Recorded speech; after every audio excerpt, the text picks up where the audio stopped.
Okay, so thanks for that. So interesting results, you guys. Thank you.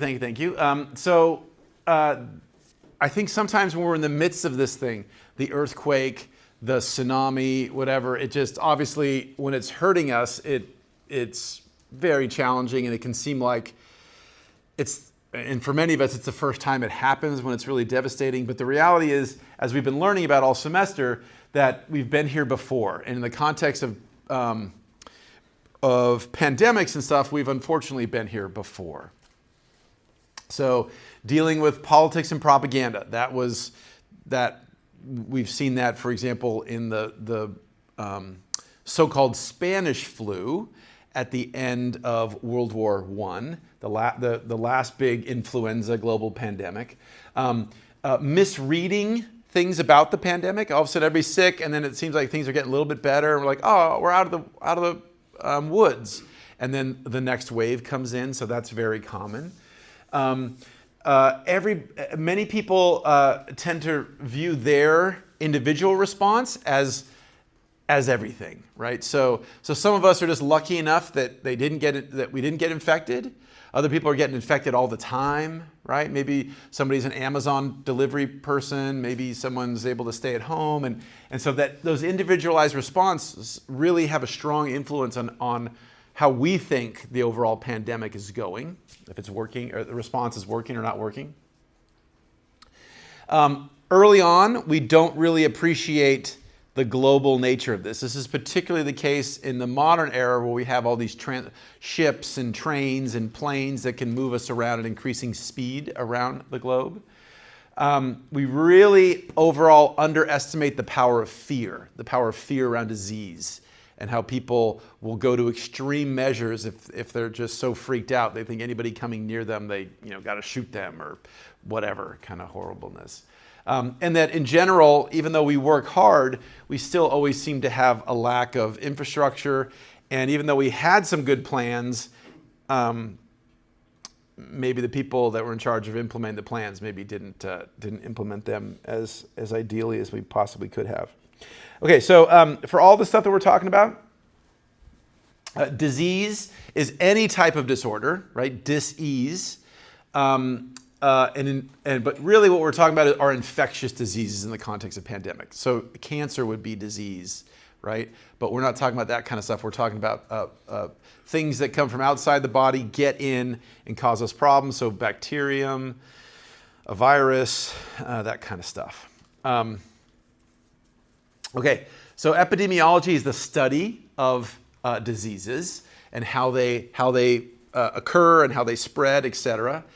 An epidemic is where we are with measles right now. So an epidemic is a widespread occurrence in any one particular community at any one particular point in time. The pandemic, pan meaning global, meaning world. So a pandemic is when that local response is not constrained to that community or that state, but it's multiple places and it's moving around. So the measles outbreak, we would currently classify that as an epidemic. The bird flu is basically becoming a pandemic, right? If it hasn't already been officially deemed a pandemic.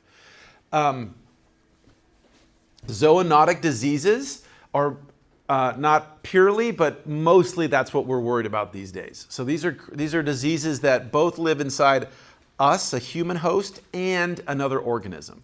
Most commonly, this is going to be pigs or birds. There are other variants on this, but those are the most common ones for a lot of these, for example, respiratory viruses.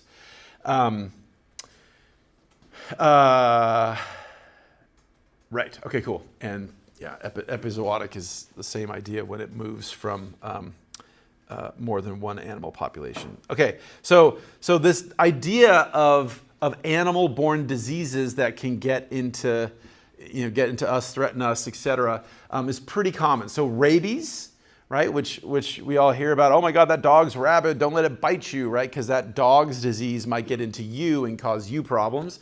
So that's been around for at least 5,000 years and has been infecting people back and forth for some time. West Nile virus was first identified in Uganda in 1937 and got to us and then was documented. Oh no, it looks like something's going on outside.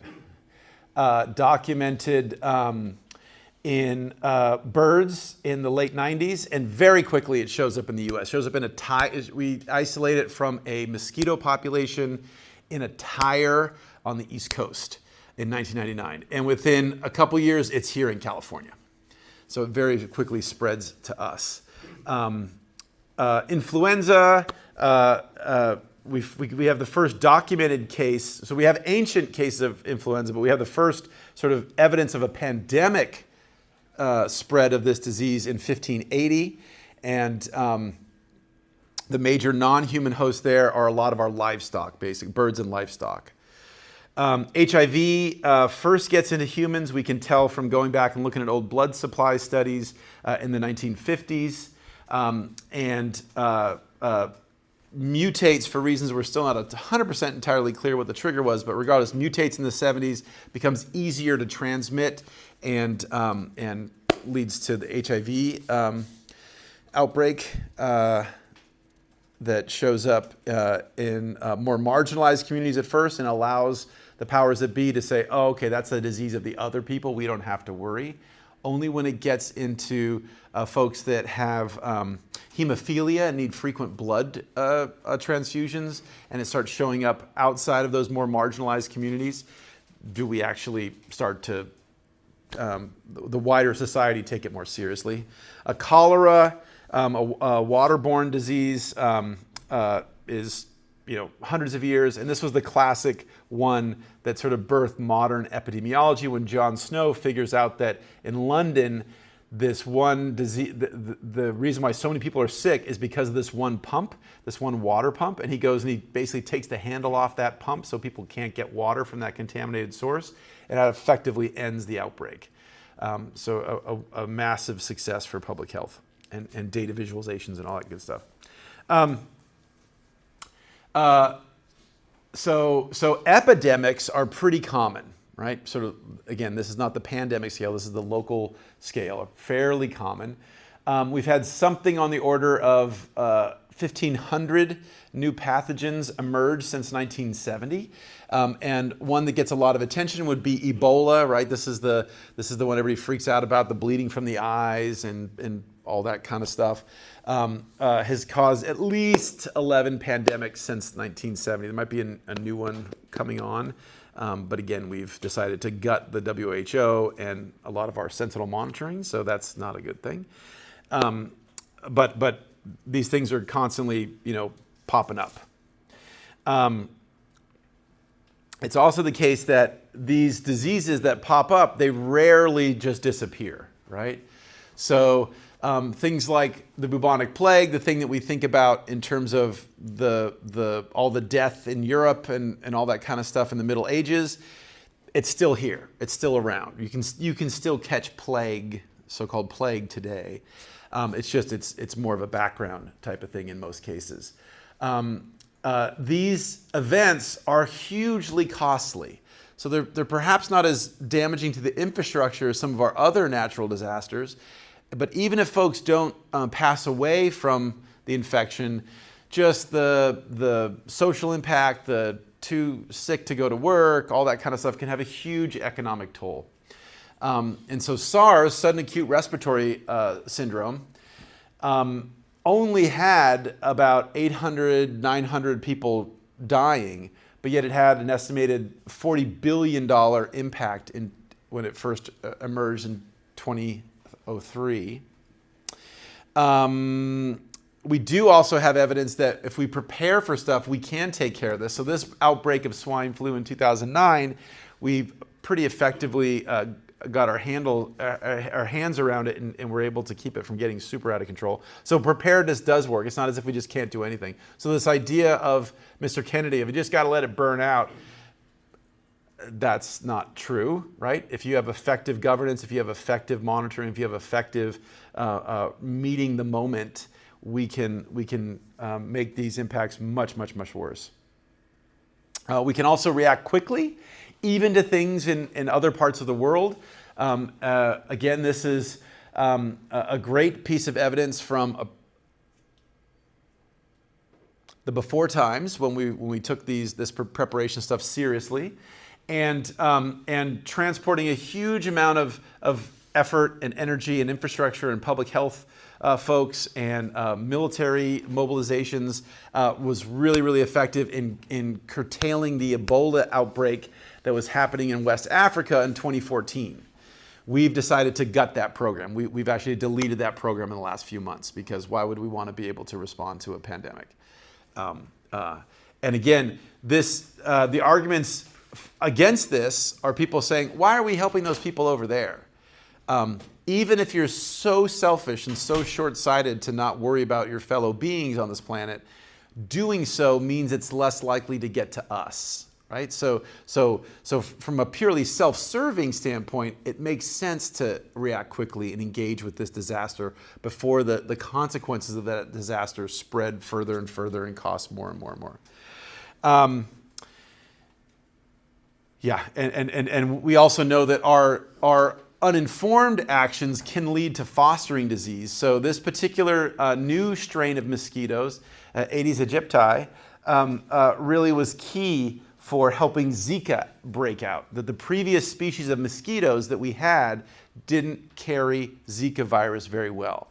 But this introduced species, this non-native species introduction in the form of this new species of mosquito, was really great at spreading it. So by allowing these invasive species to come in, these non-native critters, we are allowing the more possibility for disease and therefore pandemics. Just like we talked about with fire, how we have some sort of general approaches to dealing with pandemics and everything. Same thing with the public health folks. And they tend to think in terms of infectious diseases, they tend to think of it as the infectious agent, the virus, let's say, hangs out. So you have that, and then it gets into somewhere where it's going to kind of hang out and usually magnify, so grow, become more numerous. And then once it gets to a certain natural history stage, it's going to pop out. Either it leaks out or it's intentionally dispersed out, like things that make you sneeze, right? Or the reason you sneeze is when your body's trying to get rid of the thing. The infectious organism, if it's a respiratory virus, is trying to get you to sneeze, right? Because the more you sneeze, then I broadcast it onto my friends, and my friends can get infected. And then it gets into another host, and then as long as that host is not vaccinated or doesn't have defenses for that, it'll get in and can continue the cycle. And so again, just like our fire discussions, we can also talk about this epidemiology triangle.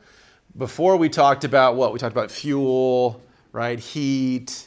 What else? Does anybody remember the three fire triangle things?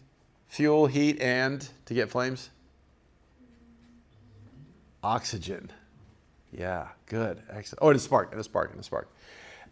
So here we have the thing that's doing the spreading, or the thing that's causing the sickness. We have the organism that's being infected and therefore then going to spread it on. And then the environment. And so all these things play a role. And we can theoretically stop the pandemic, stop the spread, if we can take one of these things out, one of these arms of this out. We don't have to spend time on this. You guys know this. All diseases, blah, blah, blah, blah. I will say things do affect susceptibility of the host, and we don't talk about these so much. It did become clear in COVID, right? When we figured out pretty rapidly that older folks that have some compromised immune system, maybe they're a bit overweight, maybe they have an autoimmune disease, maybe they have some pre-existing respiratory condition, whatever, and folks that were older than 65, those folks were much more likely to be infected. If they got infected, much more likely to have serious problems with the disease. So all these factors make a difference. The environment's going to make a big difference. Depends on what we're talking about, but for example, mosquitoes, if it's really wet and rainy and we have a lot of infrastructure around that collects little pools of water, for example, that's great breeding grounds for mosquitoes. So those kind of conditions can make it more likely to spread a mosquito-borne disease. And then ones we don't talk about as much. So this is usually popular when we talk about. People want to talk about this as a policy intervention. We don't as often talk about the socioeconomic setting, right? So the fact that some people have to work all the time and have to work 2-3 jobs and they're a bit more exhausted than other people are. So maybe their immune system is a little more weaker, or maybe having to work in a service industry job means I'm more likely to come into contact with more people that we're sharing the same air, all that kind of stuff. So these socioeconomic factors are really important as well. Yeah, okay, cool. Some of the approaches we've taken to deal with minimizing the potential outbreak in the context of the environment would be things like changing the air environment that people are breathing. So interventions that help get, generally speaking, fresh air in and don't have people breathing the same air over and over and over again. So buildings, if you're inside maybe a building with an HVAC unit that has, so this particular building that you guys are in right now has a very sophisticated sanitation filter on all the air we breathe. So the air we're breathing right here it's gonna go from this room to another room to another room, but then before it's cycled back into the building, it'll go through it'll be vented out, and the new air that comes in will go through a purifier. So there's less pollen in the air in here, but less other things as well, including viruses that you guys are breathing. We talk about food production and things to deal with animal husbandry.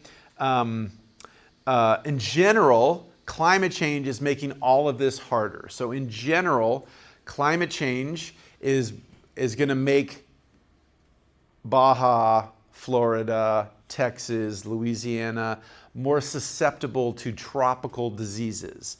So things like yellow fever and some of these other vector-borne diseases that were here or were in those regions originally, but we've pretty much eradicated them with a lot of our interventions.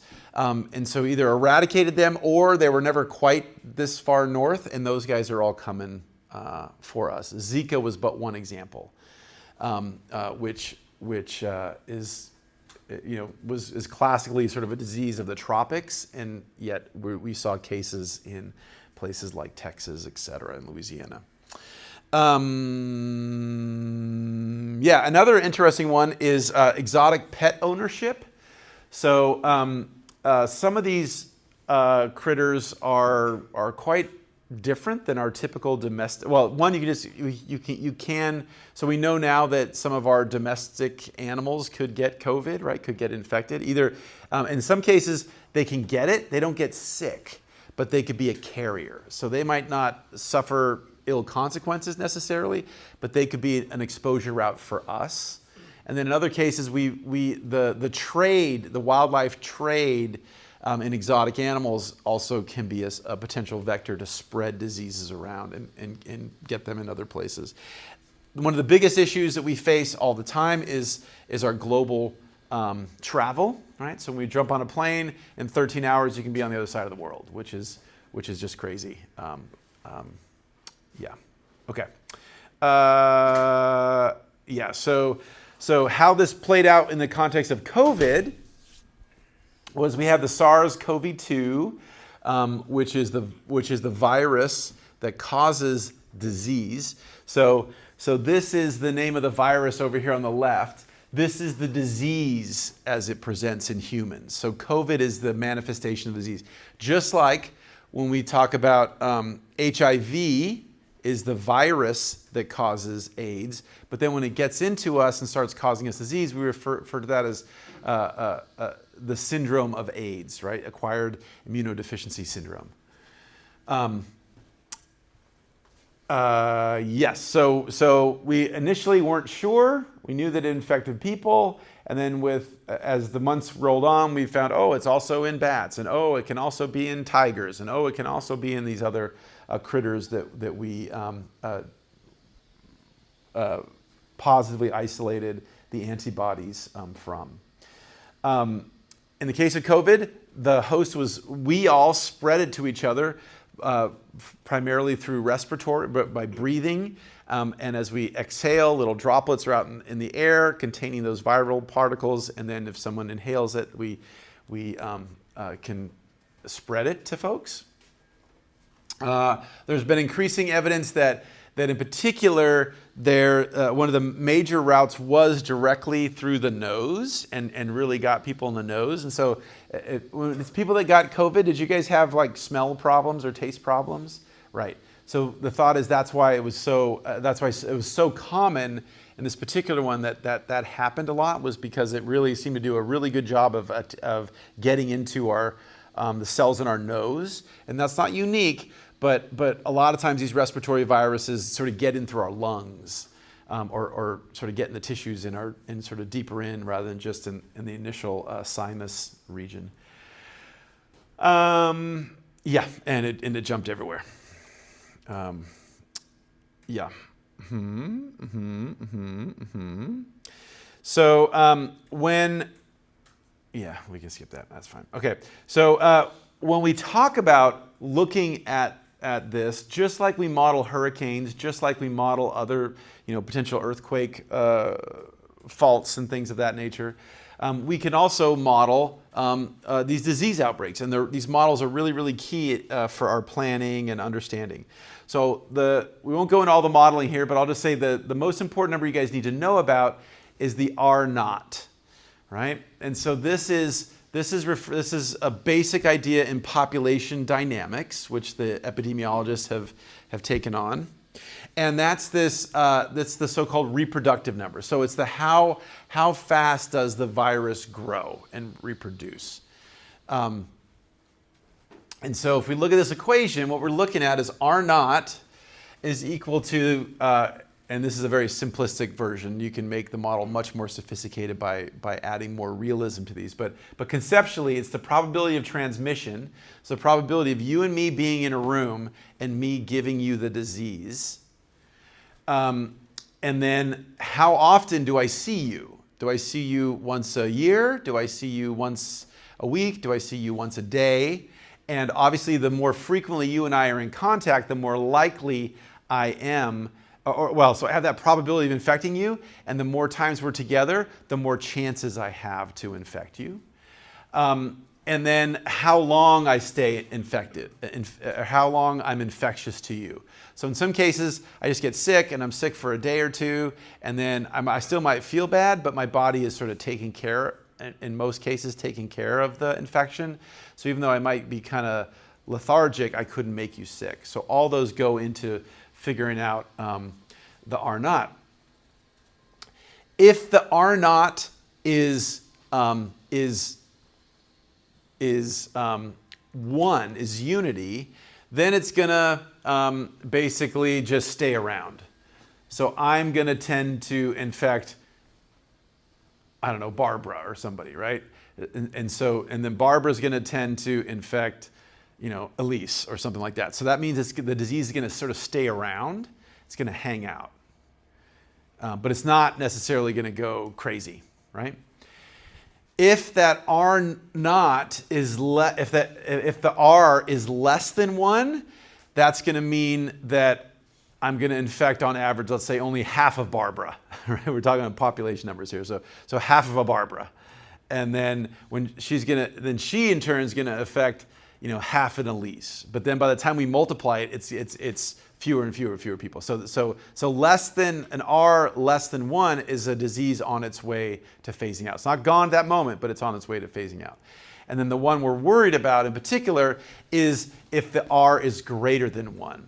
So that means that on average, I will infect, say, Barbara and Elise with just the start. And then they're going to, in turn, infect 2 additional people each. And then they're going to affect, and so on and so forth.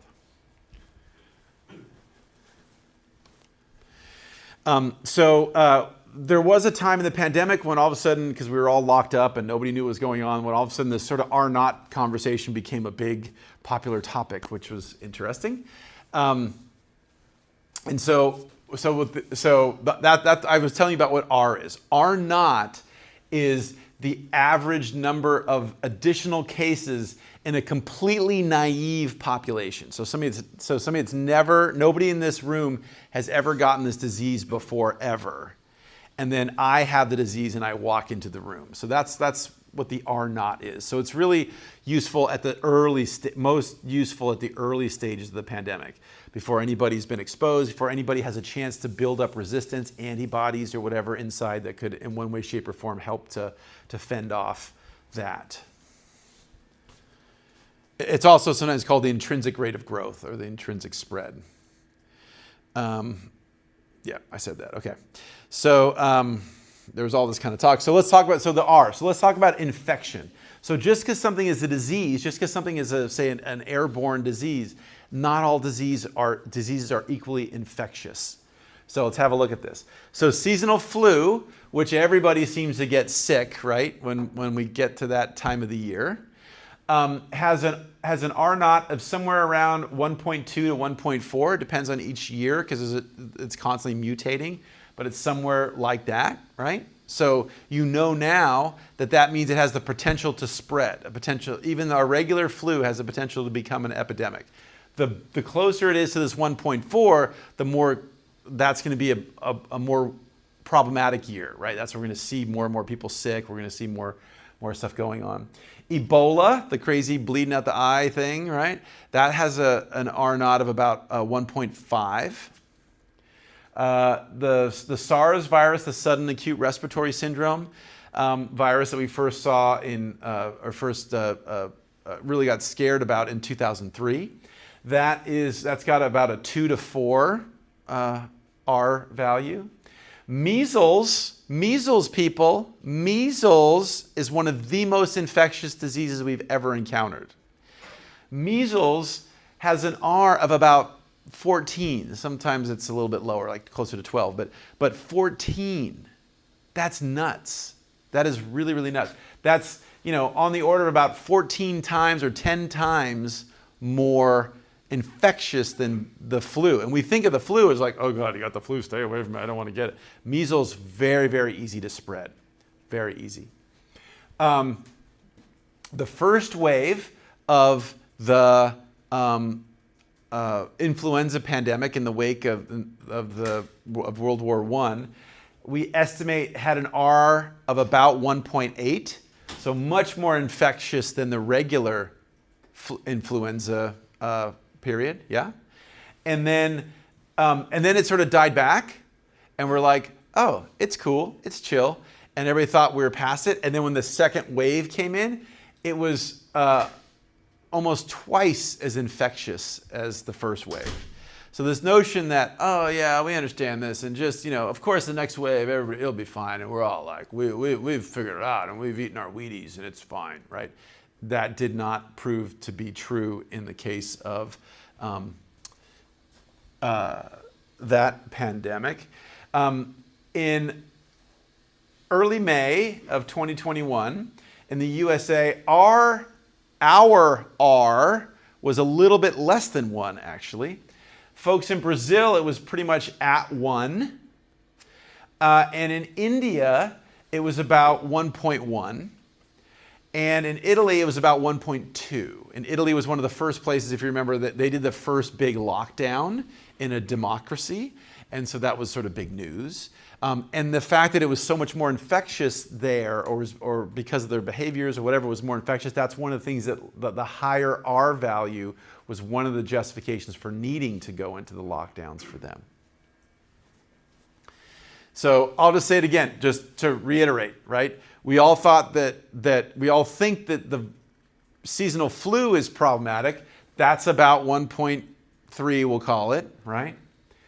The super scary thing that people wrote still write Hollywood scary movies about is a little bit more infectious than our seasonal flu on average. COVID was about, when we were really most scared about it, was a little bit over 1 point, we'll call it 1.2 or so, right? Measles, 14. Measles, 14. So all this rhetoric about, well, you just got, it's, you know, you don't understand, you just need a lot of cod liver oil and vitamin A. Nuts. Absolutely nuts. Not based on reality at all. So I can't emphasize how crazy it is that people are thinking they don't need to vaccinate for this incredibly infectious thing. This is just a look at some of the places as we were going through stuff. We already talked about this. You guys get it. You guys get the big idea. So this is the R value over time. So it's R sub t, t for time. And so over here would be the R naught. It actually started before January 1st of 2020, but so it's not exactly R naught. But for our purposes, we can call this R naught.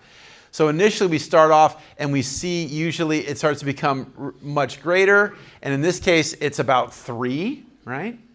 So remember that is about SARS level of infectiousness, which is this is a sort of in that same family of respiratory viruses. So that was sort of consistent with our experience and our knowledge. And it starts off and it gets maybe a little more infectious initially. And then what tends to happen is the infectiousness died down. Remember we saw that with the influenza virus. It sort of died down and then there was another wave, right?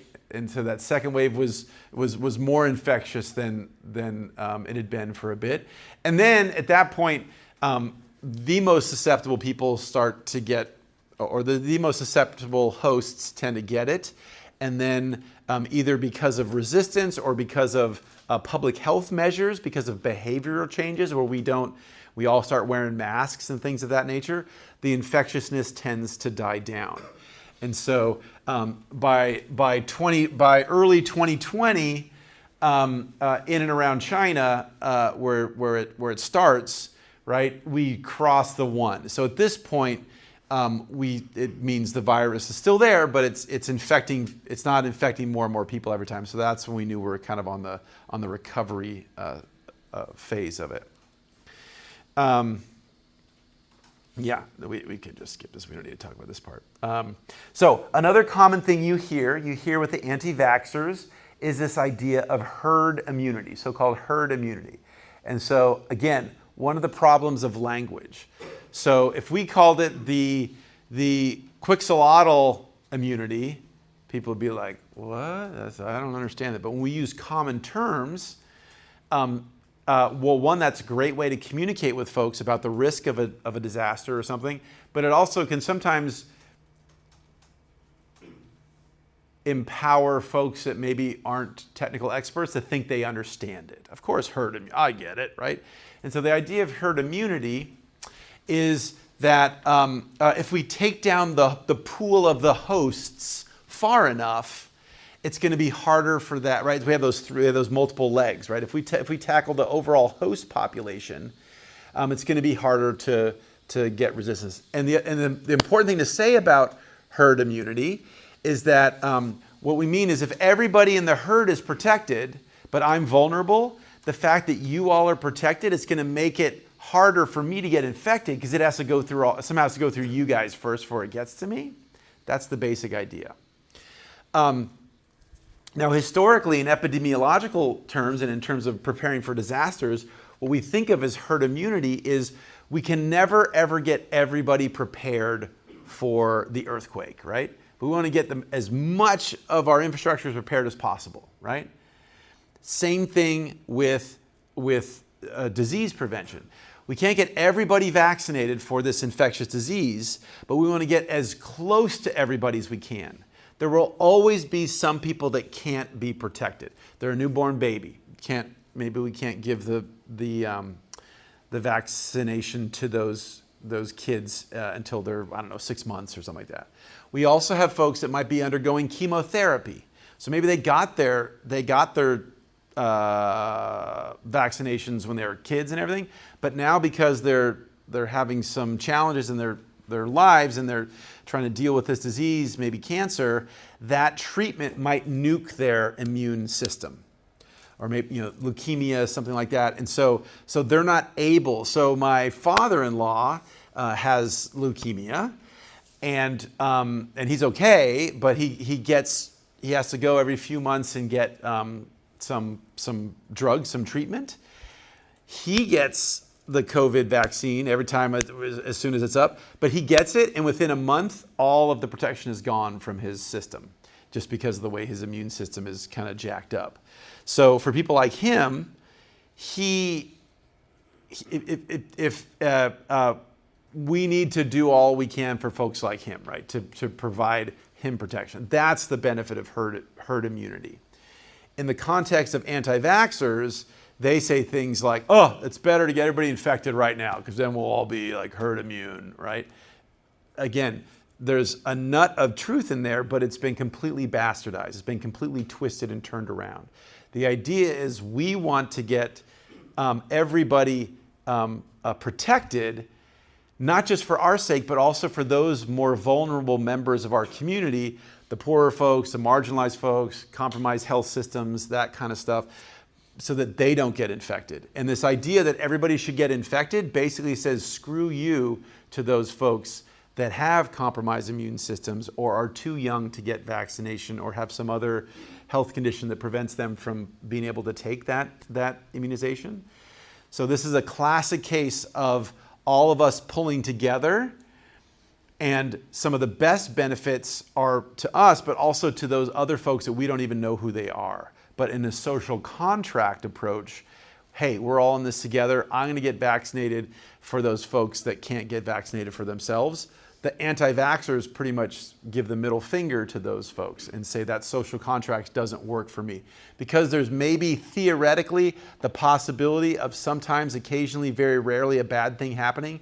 Therefore, I don't want to take the risk, but I want all you to be vaccinated so that you protect me. Ultimately it's a very selfish way to think about how we deal with risk and how we manage these things. Okay. Yeah, right. Okay, cool. So when we think back, so let me ask you guys. So how did you guys perceive the COVID? Not so much the having to be remote Zoom school and all that kind of stuff, but how did you perceive the messaging, the public health messaging in the early weeks? What did you guys think? Was it scary? Did it make sense? What was your experience? I think the scary part was that school just stopped. And then I got home and my parents were like, you're wearing a mask from now on. So the routine just suddenly stopped being routine, or the norm stopped being the norm, and we were thrust into a totally different world. Oh yeah, and in the United States, when you all cancel school, it's never good. Right.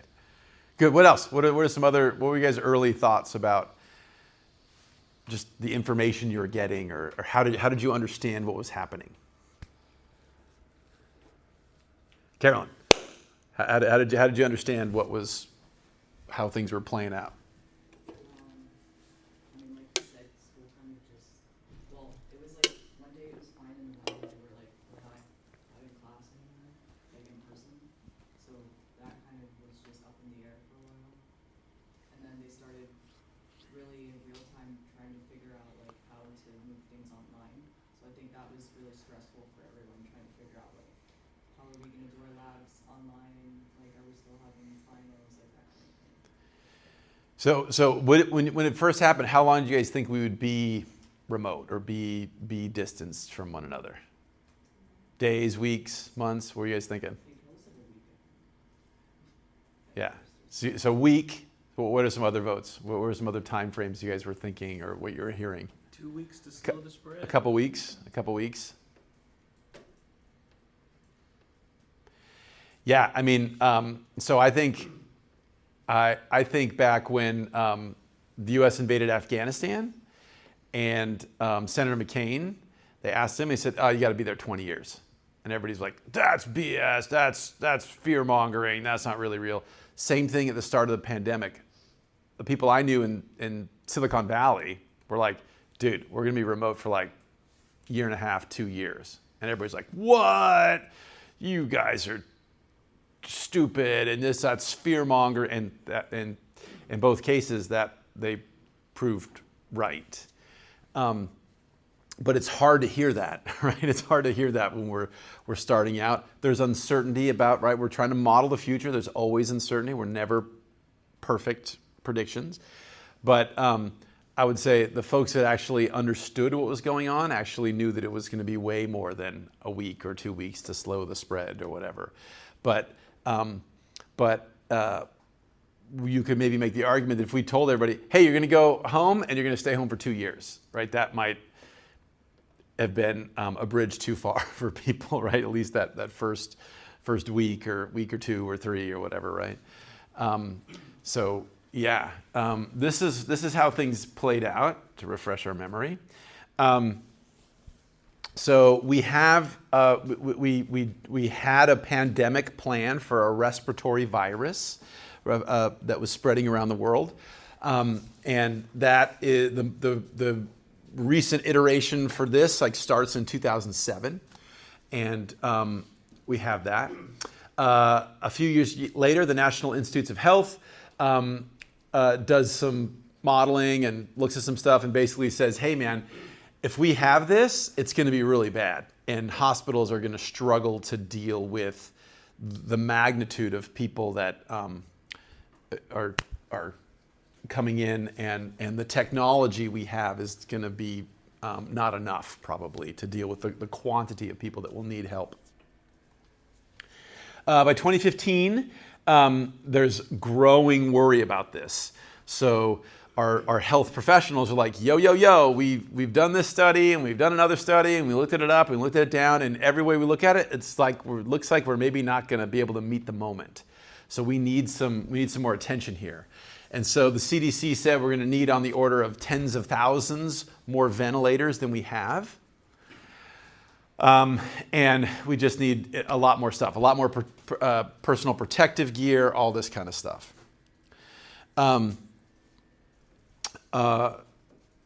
All of this is, we heard this, right? You guys heard this, flattening the curve, right? Flatten the curve. So that's what we're talking about, is the infection rate, right? So what we're worried about is not the area under the curve, but we're worried about the spike, right? So we could have the same number of cases stretched out over, let's say, 12 months, and if they're below the critical level, it's okay. We still have enough, say, ventilators to treat everybody that needs it. But if everybody that needs a ventilator doesn't need it over 12 months, but it needs it over like 12 hours, that's where we're screwed. So that's why you heard all this stuff about flattening the curve. Flattening the curve wasn't about not having disease. It was not having the crisis of the resources so that we could treat people when they needed it. And so that was what stay home, wash your hands, wear the masks, all that stuff was to flatten the curve. And most of the approaches that we took were laid out in 2016. We had those in the documents and in the planning and the thought ideas of getting people to stay home and so on and so forth. But with the new administration, these are not prioritized things, and famously, the National Security Council, we had an infectious disease intelligence basically on the National Security Council. The National Security Council is the things that is the group of advisors that briefs the president, right? So on terrorism, on war, and all on various things. And so the Obama administration introduced someone into the National Security Council that had expertise, in dealing with pandemics and how we might, what the threats could be and everything.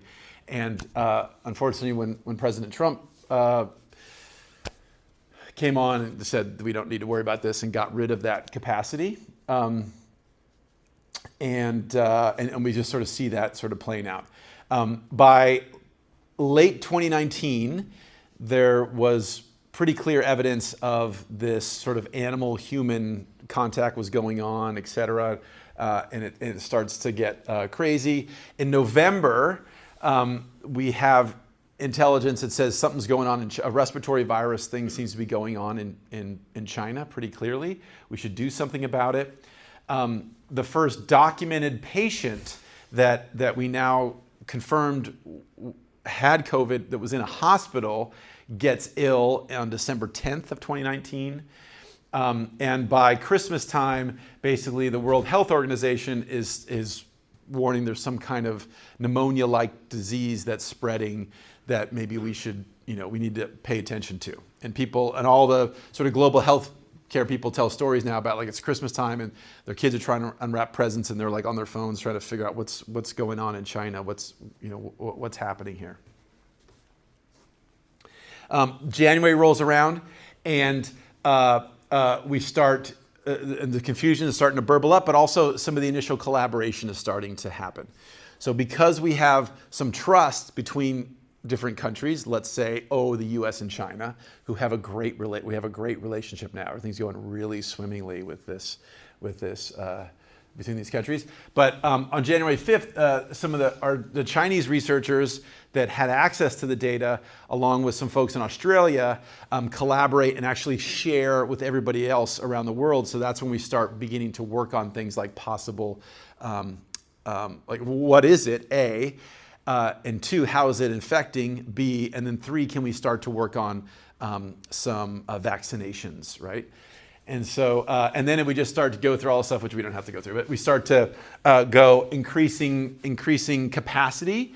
So this is what we want, right? People collaborating across the world, not worried about countries, not worried about stuff, sharing data, sharing insights. Hey, did you try this? What's that protein? Blah, blah, blah. And so the scientists are doing this, boom, boom, shooting stuff across, boom, boom, boom, boom, boom, boom, boom, and beginning to develop assays and tests and things of that nature.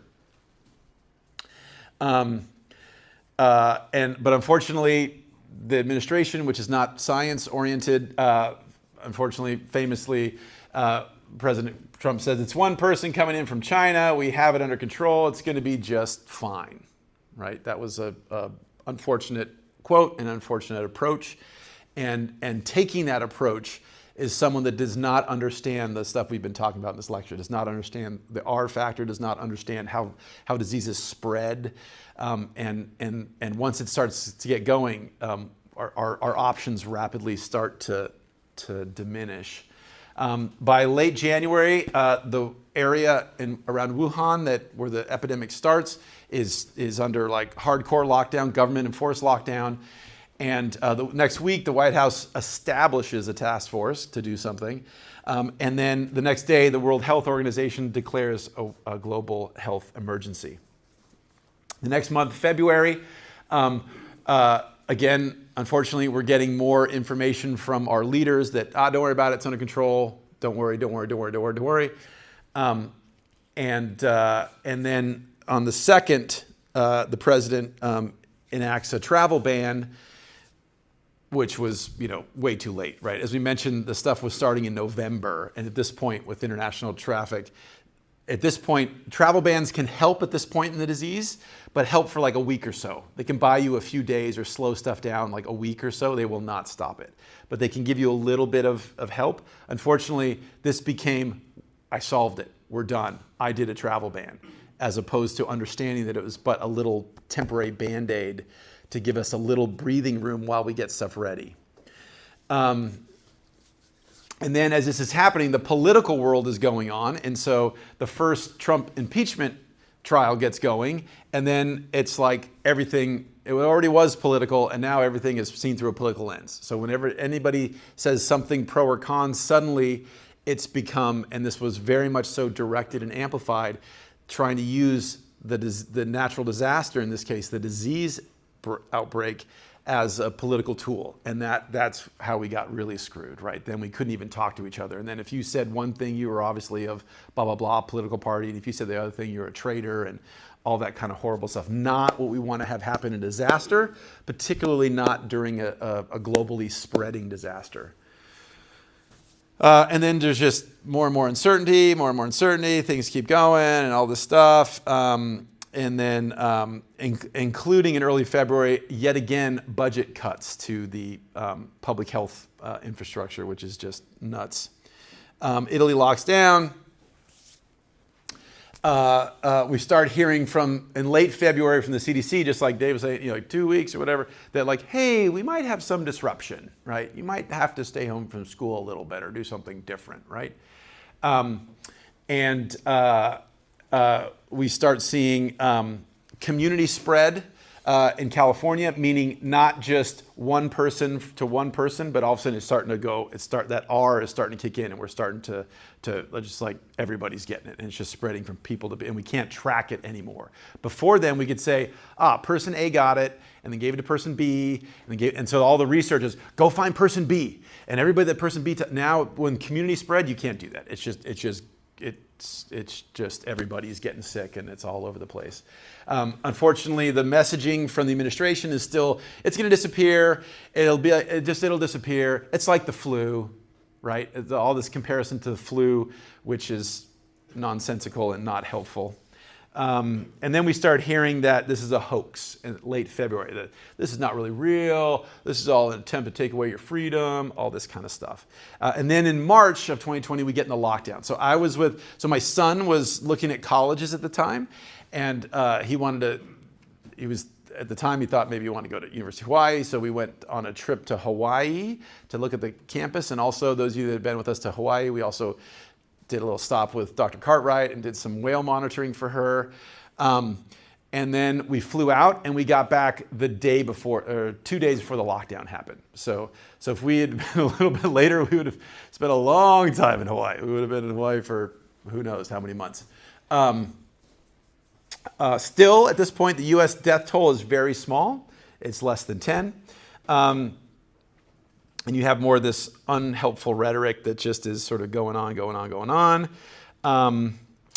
And then we get this kind of stuff starting to become the norm of the conversation, which is, so last year, 37,000 Americans died from the common flu. It averaged between 27,000 and 70,000 meaning cases per year. Nothing is shut down. Life in the economy will go on. At this moment, there are 546 confirmed cases of coronavirus with 22 deaths. Think about that, right? So again, minimize. Now, we don't want to panic people. We don't want to freak people out. But there are ways to communicate, and there are ways to communicate. And there's ways to communicate the reality, and there's less constructive ways to communicate the reality. Simply minimizing stuff, simply saying the earthquake didn't happen, and there are no aftershocks, that is obviously a lie and not true, but also, more importantly, probably even than this, the lie, is it erodes trust. People now think this is not a source of information I should believe, and so when they say things, I'm starting to believe it. And trust is a key thing with public health. When we say wash your hands, people need to believe us that washing your hands is important, for example.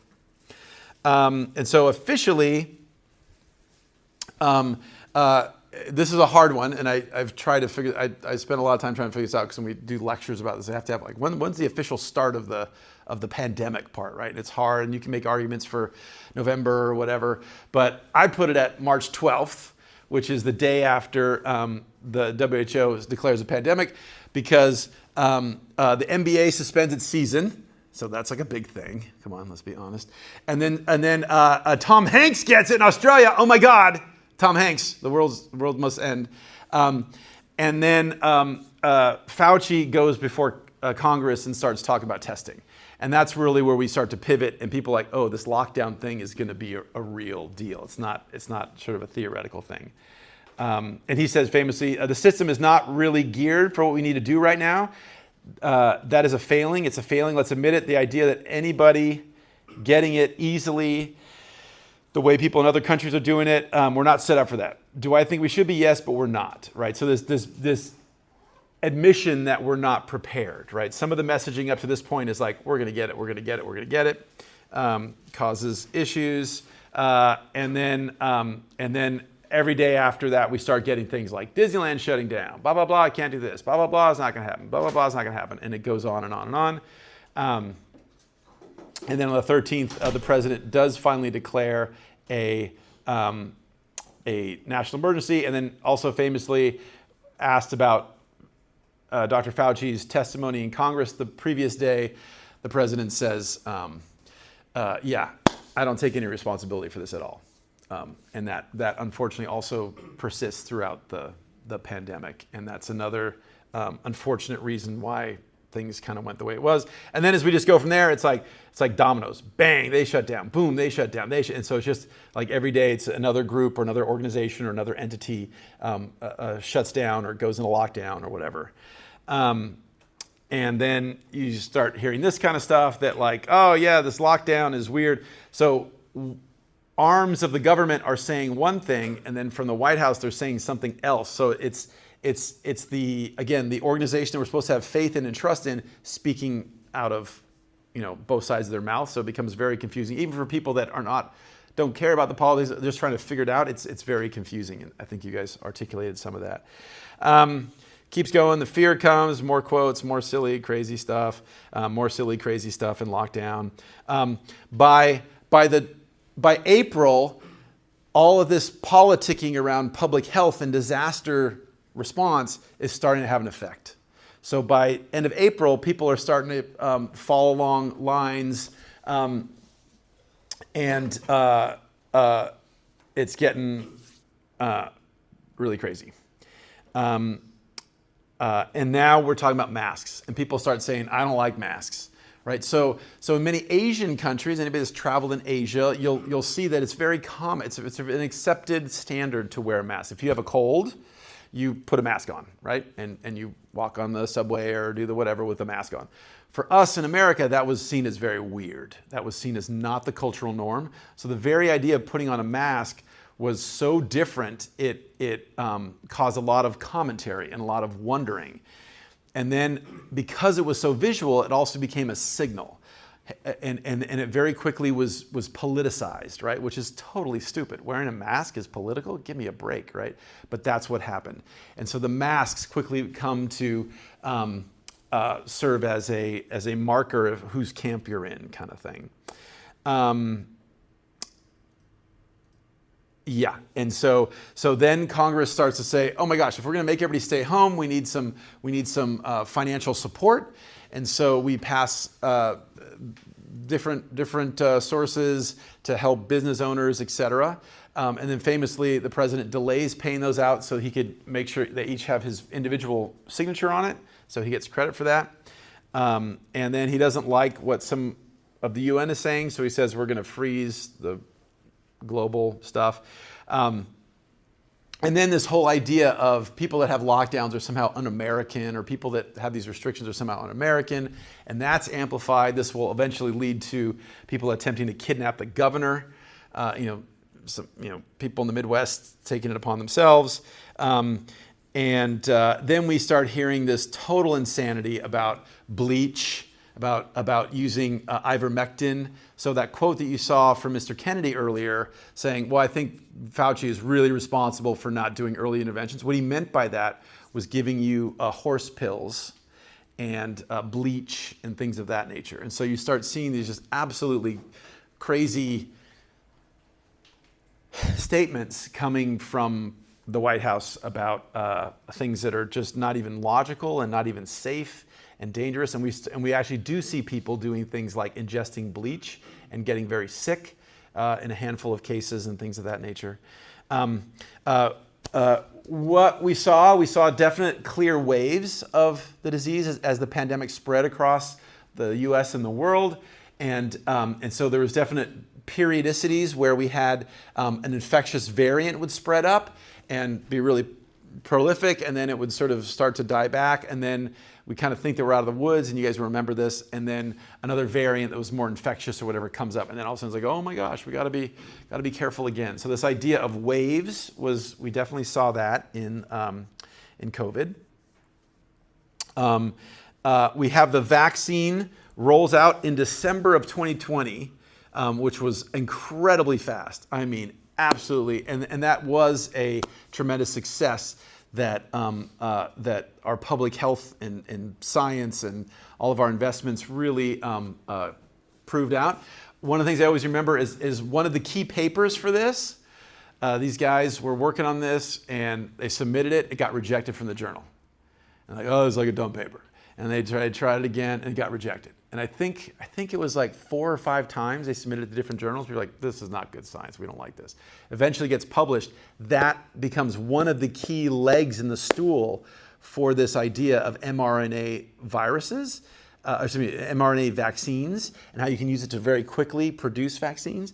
And so that research, when sometimes we do our work and we think that, oh, people don't pay attention to, or this is lame, I didn't find the result I wanted, or people don't think it's interesting. We don't know how valuable all of the scholarship we do is until we're into the future and can look back. And that was definitely the case here. So we see these increasing waves breaking around us.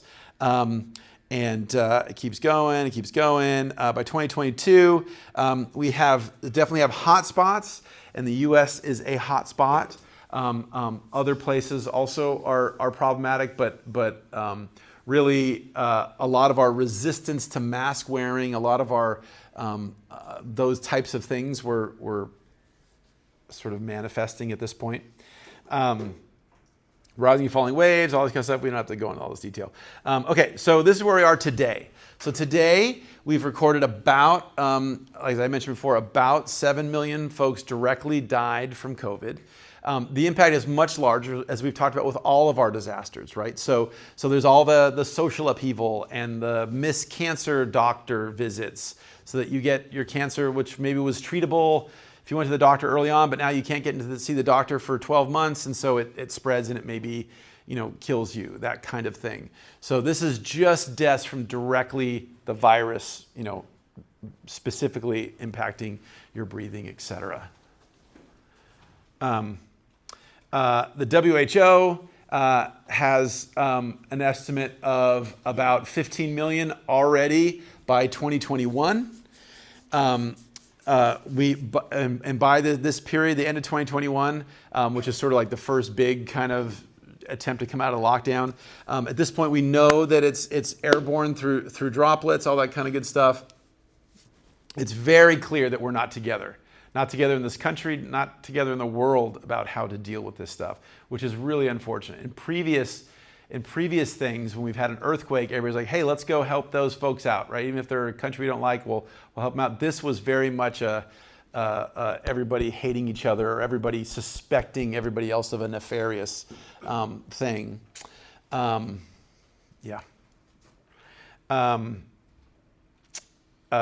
It's very clear that now with the current administration,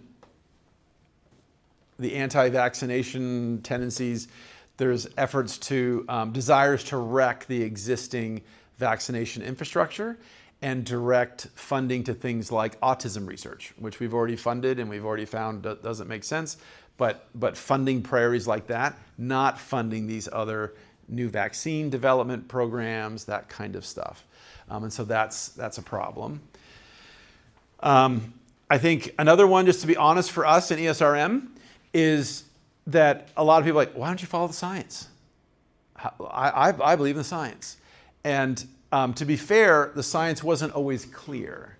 And so when we're having these conversations about climate change, about disaster preparedness, of course we want to follow the science, but we also have to be honest and acknowledge that we don't always know, the science isn't always super clear as to the best path, and that we're trying to use the best science. But I think some people were offended that one side was saying, I'm for science, and whatever science says we're going to do 100% of the time, right? I think as we've seen, one example was, as you guys all mentioned, the closures of schools have been hugely problematic, right? So of course we don't want our kids sick. Of course we don't want those folks to get ill. But we also have to be honest that the damage of not being socialized, the damage of not being in school and learning, that we're living with that still, right? That huge consequence for learning loss and all that kind of stuff. So I think we need to be honest about those conversations, and when we're talking about climate change or whatever, when we know, and we don't know, we should talk about our uncertainty. It's totally legit to talk about, how confident we are in something. And sometimes these conversations, because they're so politicized, we just run to, this is the answer, that's not the answer, as opposed to sort of engage in discussion. And so that's That's a problem. It's very clear that all this disinformation and active misinformation will kill people and is continuing to kill people. Endemism.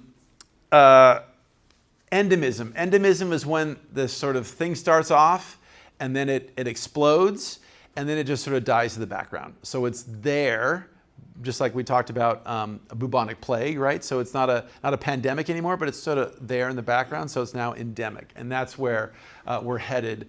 That's where we are with COVID now. So there'll always be some COVID floating around, right? It's never going to disappear.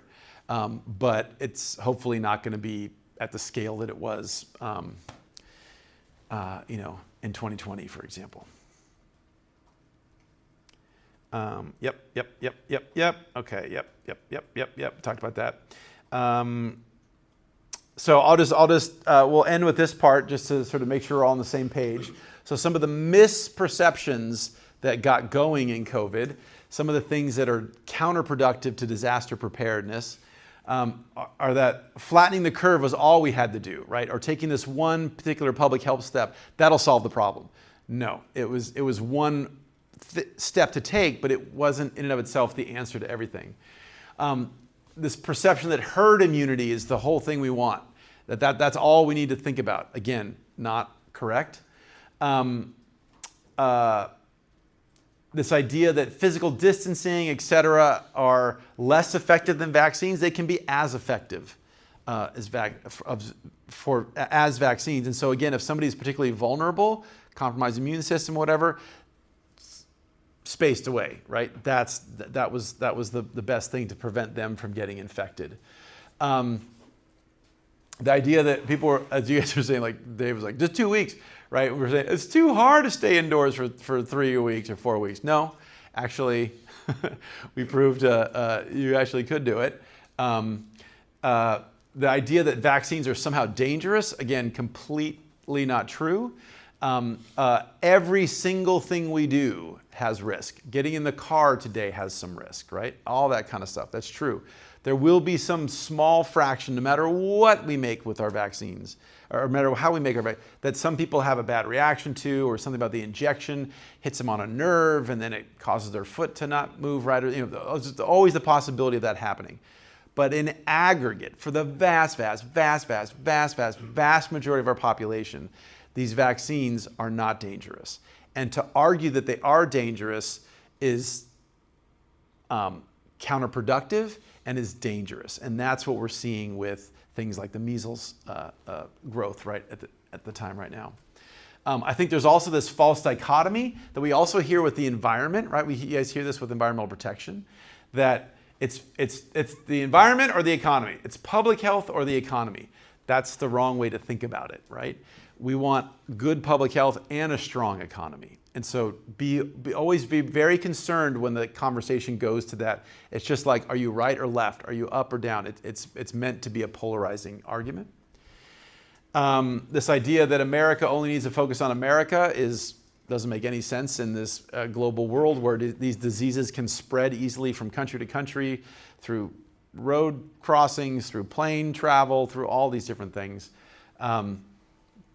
And also, as we've talked about elsewhere in this class, this idea that the lone person is responsible for all the bad stuff, or the lone person is the hero that saved everyone.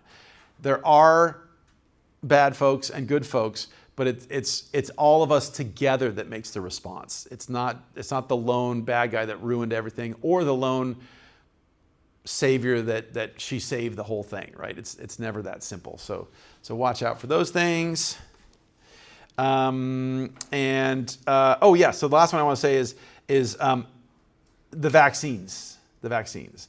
So there's a lot of talk about them. There's different vaccines that we have, which is a strength. A strength is that we had different options, different technologies, different ways of getting them. Some you could get one shot, some you needed multiple shots to get full efficacy, et cetera.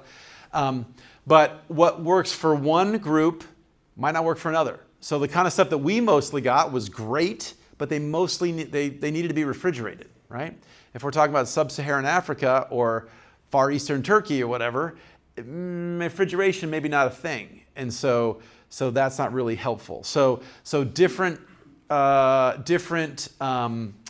efficacies in different places would be helpful. In general, what we find is that the democracies tended to produce the best vaccines, and the more authoritarian places tended to not produce some as good. And this is just showing you guys the stuff. And then in some cases, people used this stuff for political gains, not just to divide us, but to actively use them to get international leverage and things of that nature. So Russia definitely did this. Yeah.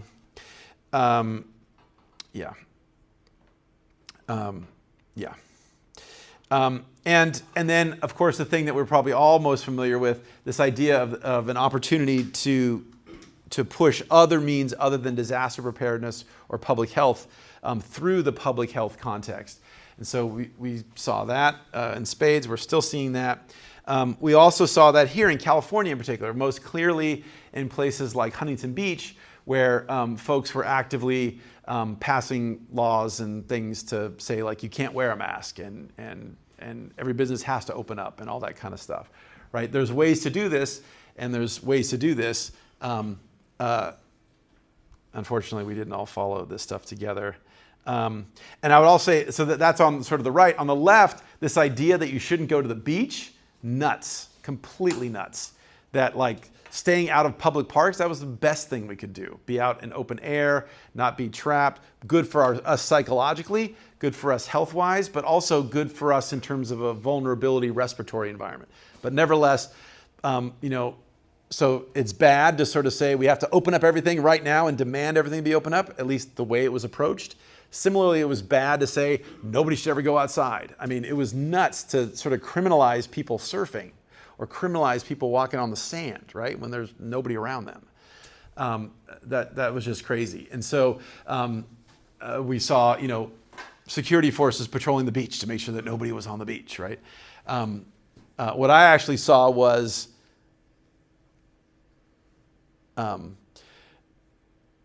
the folks that had juice and power and lived on the beach, they weren't rousted from the beach. When I passed, many of them were out doing monitoring. But when folks from a farther away community came to go use the beach, those folks were rousted. So there was also unequal application in some cases of that constraint. And again, we bear some of the burden as well. We, the technical professionals, bear burden as well. It's not just other people doing this to us. The way we've sort of talked down to people and things of that nature has not helped the issue. So we used to have all these great trackers. They've mostly stopped working because we've stopped, the CDC and other folks have stopped doing monitoring. So now most of our COVID tracking comes from waste streams. Comes from monitoring sewage flow and looking for antibodies and things of that nature. And so that's still something, but it doesn't give us always the resolution of the other testing. But of course, we couldn't test forever, so it's not horrible or whatever. But this is just some examples of some of the dashboards we had. Okay, so to wrap up, pandemics are like all of our other disasters. They might not seem like it, but they actually follow a lot of the same things we've been talking about all semester. When we see inconsistent and uncoordinated planning and preparation, that's where we get into trouble. For